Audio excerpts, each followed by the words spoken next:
Si Deddy Mulyadi, dia memeh jadi gubernur geus ngalakukeun kamu serikat. Ini sih ironis banget ya menurut saya. Anak sekecil itu ya, kenapa saya bilang anak? Karena saya tahu meskipun dia itu mukanya ditutup ya, ini anak tuh sekitar 15 tahun sampai 25 tahunan lah. Ya, dari suaranya juga ketahuan. Ini ironis banget ya. Seorang anak kecil udah berani secara terbuka mengatakan seseorang itu musyrik, seseorang itu kafir, apalagi yang dikatainnya adalah Gubernur Jawa Barat, yaitu Kang Deddy Mulyadi. Dikatakan kafir mah, dikatakan musyrik mah, dengan alasan hanya karena Kang Deddy mungkin mendirikan patung-patung dan sebagainya, dan emang dilebih-lebihkan mendirikan patung ini, mendirikan patung itu. Padahal kan yang di Jakarta patung lebih besar kan, ya kan? Seperti yang di sana, di Monas, kemudian patung pahlawan dan sebagainya. Dan apa salahnya sih sebetulnya seseorang mengekspresikan kecintaan terhadap seni melalui membuat patung atau apa ya? Lagian kan Pak Deddy Mulyadinya juga itu seorang pejabat gitu, seorang pejabat negara, yang mana di kepolisian ada patung harimau, di mana gitu kan ada patung pahlawan dan sebagainya ya. Dan tentunya hal ini memang lumrah sebetulnya dari dulu sampai sekarang. Dulu dikatakan bahkan setingkat Bapak Quraisy Shihab ya, yang sudah diakui oleh dunia, beliau itu ulama yang cerdas. Beliau juga menciptakan tafsir Al-Misbah ya, tafsir Quran 17 jilid kalau nggak salah. Kemudian Bapak Mahfud MD juga pernah dikafirkan, pernah dimusyrikan oleh seseorang. Kemudian Gus Dur ya, Gus Dur ketua NU ya, ketua PKB, bahkan Presiden Republik Indonesia itu pernah dikafirkan, dimusyrikan oleh kaum Ba'awi ya. Memang kemungkinan besar anak ini terpengaruh oleh pidato-pidatonya kaum Ba'awi itu, oleh ajaran-ajaran yang seperti itu. Miris banget ya. Kita lihat cuplikan videonya ini ya.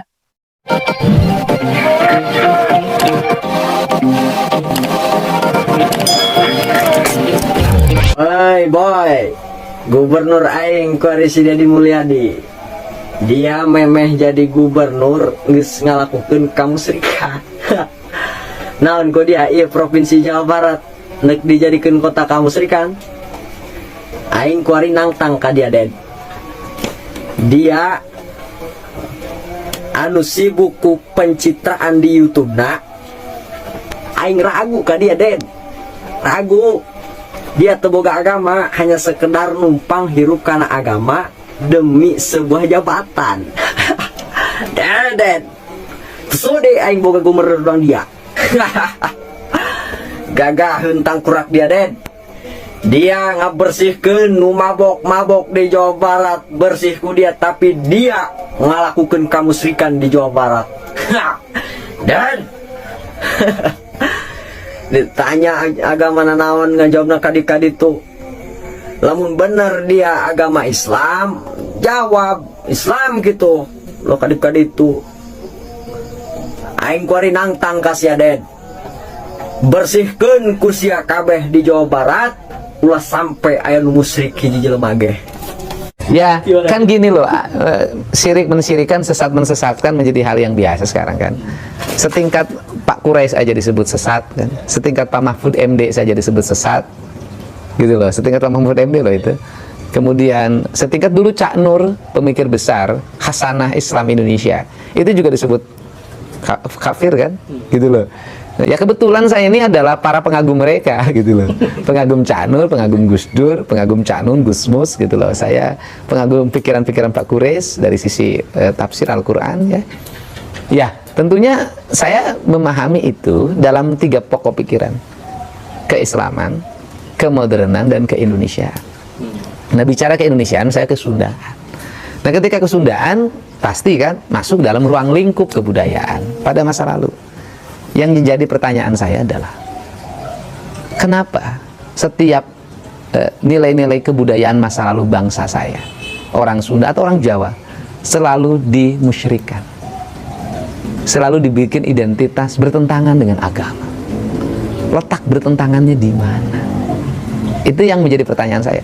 Tetapi ajaran kebudayaan yang dibawa dari Timur Tengah itu kan juga banyak yang bukan dilahirkan pada zaman Nabi. Sebelum Nabi sudah ada. Nah, misalnya Pak Said Agil pernah menyampaikan dalam ceramahnya, masjid itu pakai menara. Menara itu dari munara. Munara itu adalah tempat penyimpanan api, yaitu orang-orang Majusi waktu itu menyembah api yang disimpan di menara, Kemudian menara itu menjadi khasanah masjid yang dipakai di kita semua. Kenapa sih itu boleh dipakai jadi masjid? Kenapa yang di kita nggak boleh? Nah, ini yang jadi pertanyaan kita gitu loh. Bagi saya nilai-nilai masa lalu itu penuh kearifan. Misalnya orang Sunda, silih asa, silih asi, silih asu, apa sih tidak arifnya? Ada kereta kencana, kemudian dikasih dikasih ratus ya, dikasih bunga, apa bedanya dengan bendera yang dihormat? Kan sama, diarak setahun sekali, orang nonton foto-foto, apa bedanya dengan bendera yang dihormat? Kan sama aja. Apa benderanya sih dengan bendera ormas, bendera partai? Kan sama gitu loh. Itu kan simbolisasi saja. Ya, kalau itu nggak boleh, bendera ormas juga nggak, jangan dibela-bela dong. Kan ketika nama ormasnya dilecehkan orang lain kan ngamuk. Kan ketika nama partainya dilecehkan orang lain kan orang ngamuk juga.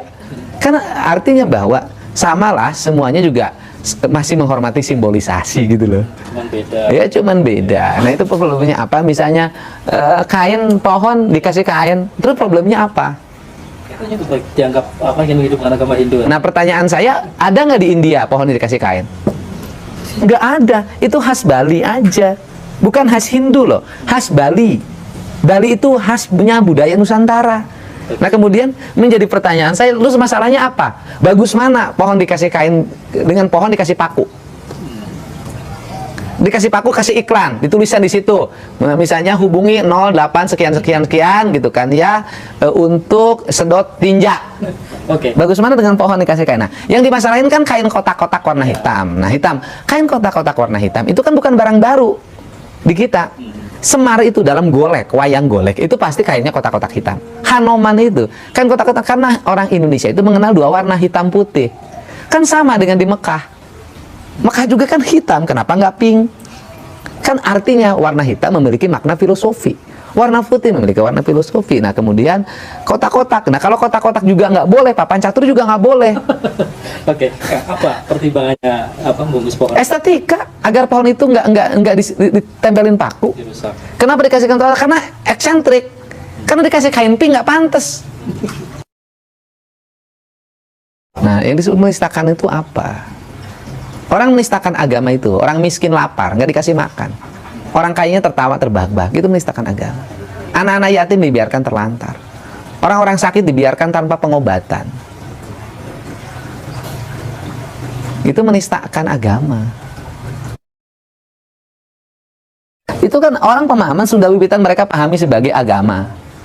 Saya Sunda Wiwitan saya pahami sebagai ajaran Sunda Wiwitan. Wiwitan itu asal, awal. Ya Sunda Wiwitan Sunda yang mengajarkan tentang awal manusia penciptaannya, kecintaan terhadap lingkungan, kecintaan terhadap bersama, tidak boleh berbuat berlebihan, silih asa, silih asi, silih asu. Lebih ke filosofis. Filosofis dan nilai-nilai ajaran. Bukan, Terus apa salahnya? bukan sebagai bagian dari agama yang perlu. Nah, pertanyaannya saya adalah dari sistem ajaran nilai yang diajarkan tentang ketuhanan, kemanusiaan, lingkungan, apa yang salah? Terus tunjukin di 1000 patung itu di mana?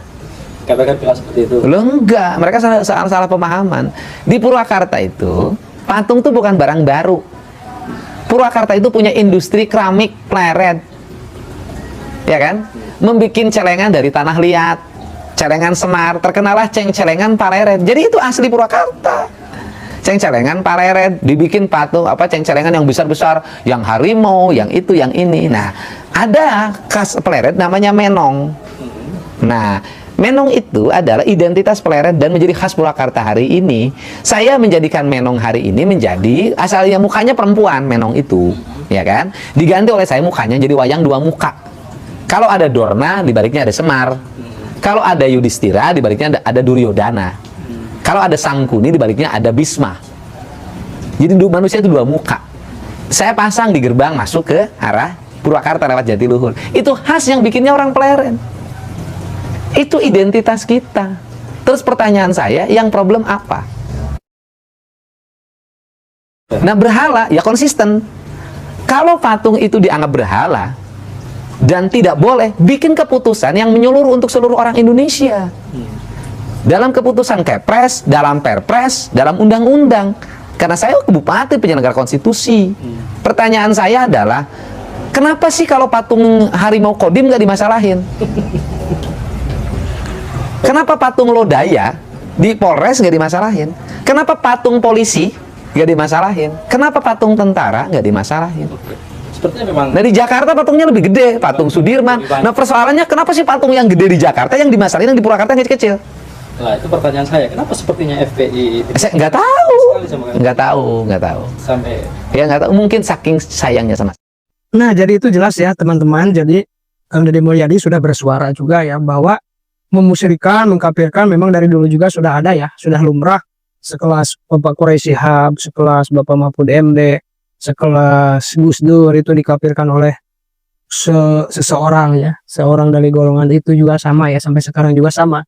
Dan ini sangat berbahaya sekali bagi generasi muda yang memang mau belajar Islam dari nol. Ini saya takut sekali ini generasi-generasi Islamnya menjadi radikal ya, yang gampang mengkafirkan orang lain, yang gampang memusyrikan orang lain, ngatain orang kafir seolah-olah dia itu panitia surga ya. Naudzubillah min dzalik ya. Padahal jelas dalam hadis dikatakan, man kafaro akhahu mu'minan fahuwa kafirun. Barang siapa yang mengkafirkan seorang mukmin, maka justru dia sendiri yang kafir sebetulnya.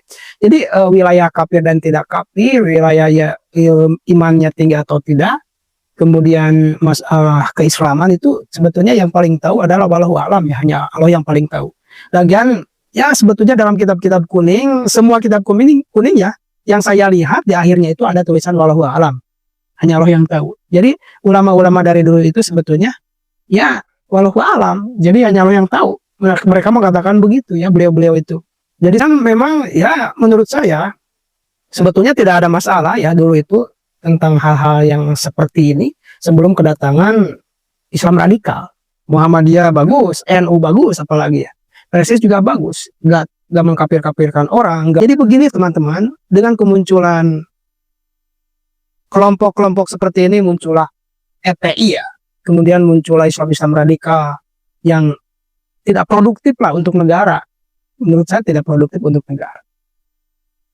Muncul hal-hal yang seperti itu. Bukannya menyumbangkan hal-hal yang mengharumkan nama bangsa atau mengharumkan nama Islam atau apa gitu kan. Ya, tidak. Tidak sama sekali. Yang justru malah mencoreng nama baik Islam. Yang tadinya Islam memang Islam rahmatan lil alamin, liutami makarimal akhlak. Boro-boro liutami makarimal akhlak. Akhlak juga hampir gak ada, mencaci maki, terus memaksa orang lain untuk gimana gitu kan, luar biasa. Nah, jadi saudara-saudara sekalian, terkait patung Kang Deddy Mulyadi itu adalah suatu ekspresi kecintaan terhadap seni dengan membuat sebuah patung. Apa salahnya sih dari zaman dulu juga mengekspresikan suatu keinginan, mengekspresikan suatu hobi terhadap suatu patung, terhadap suatu karya dan sebagainya. Bahkan ketika seseorang merasa bahwa ia itu paling Islam, paling sunnah, paling benar, ketika ia pakai cadar umpamanya kan, ketika ia pakai celana cingkrang, merasa ia paling sunnah ya dan sebagainya. Nah itu merasa paling itu sebetulnya itu adalah bid'ah, merasa paling itu adalah sombong, seperti celana cingkrang. Nah itu jadi nggak sombong ya kesannya dulu itu. Tetapi ketika Anda pakai cingkrang dan merasa paling sunnah, menganggap orang lain ahli neraka dan sebagainya, nah di situ letak kesombongan Anda. Kalau begitu ya. Ya kalau pakai cingkrang, pakai jenggot, pakai cadar, gak sombong, gak apa-apa. Itu sunnah memang. Nah, jadi itulah saudara-saudara, jangan gampang menghakimi, apalagi mengkafirkan, apalagi memusyrikan orang. Ini fatal, ini bukan hal yang sepele ya. Ini patut diinformasikan dengan benar kepada generasi kita yang mau belajar Islam yang sesungguhnya ya. Jadi tidak serta-merta ajaran-ajaran yang berbau budaya Arab harus dipakai oleh Indonesia, jangan. Ada yang budaya Indonesia itu ada, Arab itu ada budaya, ada agama ya dan sebagainya. Nabi Muhammad itu posisinya ada 3 sebetulnya. Nabi Muhammad sebagai Rasul ya, yang mendapatkan wahyu untuk kemudian wajib memang disampaikan kepada umatnya. Kemudian Nabi Muhammad sebagai kepala negara. Yang kedua ya, Nabi Muhammad sebagai kepala negara yang mana Nabi Muhammad adil kepada umat apapun, kepada agama apapun, maka terjadilah juga undang-undang Hudaibiyah ya, yang di dalamnya setiap orang berhak menjalankan agamanya masing-masing ya dan sebagainya. Kemudian Nabi Muhammad yang ketiga berperan sebagai orang Arab. Nabi Muhammad turun di Arab, bahkan Nabi Muhammad menghargai budaya Arab. Pakai jubah, itu kan budaya Arab. Sebelum Nabi Muhammad lahir juga, jubah udah ada di Arab. Maka dari itu, jangan anggap kita di Indonesia itu pakai jubah tuh sunnah. Jangan. Kalau apalagi kalau sombong, kalau gak sombong sih gak apa-apa. Kalau sunnah itu di Indonesia itu ya menghargai budaya Indonesia. Pakai batik, pakai peci, pakai sarung. Itu sunnahnya di Indonesia ya. Jadi sebetulnya asir wala tu'asir ya, permudahlah jangan dipersulit. Tentang agama itu memang dekat sekali dengan kita ya. Tuhan itu dekat. Nah, saudara-saudara sekalian ya. Jadi Nabi Muhammad itu berperan sebagai orang Arab, sebagai Rasul, sebagai pemimpin. Kita ambil Nabi Muhammad sebagai Rasul aja ya, berperannya. Nabi Muhammad menyampaikan wahyu dalam Al-Quran, menyampaikan kabar dalam hadis ya. Itu yang penting kita mengikuti Quran, hadis ya, sunnah, kemudian ijma, kias, dan sebagainya. Dan ini yang paling penting ya, menurut saya dalam beberapa tahun ya, setelah saya agak memahami tentang di Timur Tengah banyak yang bertengkar negara ini dan negara itu. Di beberapa negara kelompok Islam masih kelompok Islam dengan Islam bertengkar bahkan sampai perang, dan kebanyakan mereka ternyata mempermasalahkan hal yang buruk. Kalau kita kan yang NU kunut umpamanya, yang lain gak kunut, kemudian bertengkar. Padahal itu kan hal yang buruk. Padahal sudah disepakati ya semua golongan itu dalam hal asas atau pondasi agama seperti ya rukun Islam ada 5, rukun iman ada 6. Ya seperti itu kan. Itu yang asasnya, yang pokoknya itu syahadat, sholat, puasa, zakat, ngaji. Kemudian rukun iman, udah sepakat semuanya juga gak ada perbedaan. Kalau dalam hal puluh seperti kita gak mendoakan mayit, umpamanya Persis ya, punya dalil mungkin ya. NU mendoakan mayit dan tahlil punya dalil. Gak harus bertengkar dengan perbedaan itu ya. Tarawih ada yang 11 rakaat dengan witir, ada yang 23 rakaat dengan witir. Dengan perbedaan itu gak usah kita bertengkar ya, karena itu masalah puru ya.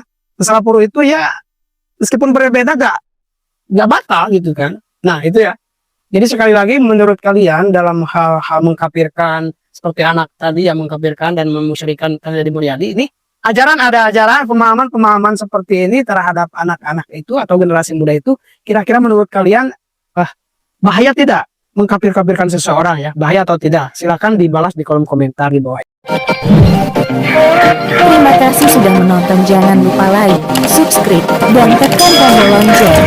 Bye bye.